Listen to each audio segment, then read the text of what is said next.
الحمدللہ وحدہ لا شریک لہ والصلاۃ والسلام علی من لا نبی بعدہ۔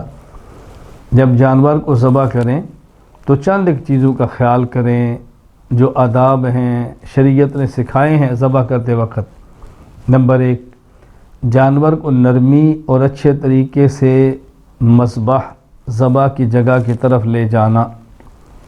نمبر 2، جانور کو بھوکا اور پیاسا نہ رکھنا، اچھی طرح کھلا پلا کے ذبح کرنا۔ نمبر 3، گائے، بھینس، بکری، ڈھمبی، بھیڑ ذبح کرتے وقت نرمی سے لٹانا اور منہ قبلہ کی طرف کرنا۔ نمبر 4، اونٹ ہو تو اس کو کھڑے حالت میں نہر کرنا، کھڑے کھڑے اس کو ذبح کرنا، نہر کرنا۔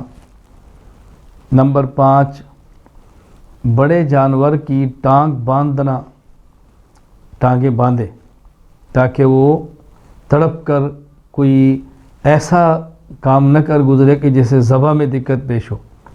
ہاں البتہ دایاں پہ اس کا کھلا رہنے دینا تاکہ اس کے حرکت کرنے سے خون زیادہ سے زیادہ خارج ہو۔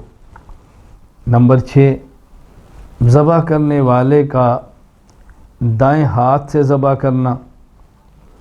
نمبر 7، باوضو ہو کر ذبح کرنا۔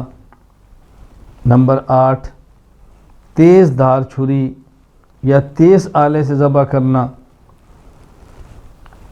نمبر 9، ذبح کرتے وقت بسم اللہ اللہ اکبر کہنا۔ نمبر 10، 4 رگوں کا کاٹنا۔ نمبر 1، حلقوم، سانس والی نالی۔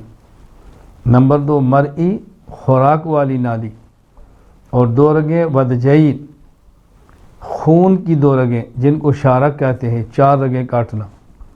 اگر 3 کٹ جائے 1 رہ جائے قربانی تب بھی ہو جائے گی، لیکن 4 رگوں کا کاٹنا یہ آداب میں سے ہے۔ نمبر 11، جب جانور اچھی طرح ٹھنڈا ہو جائے، تڑپنا بند ہو جائے تو کھال اتارنا۔ نمبر 12، کھال کو احتیاط سے اتارنا، کٹ نہ لگیں، کھال خراب نہ ہو۔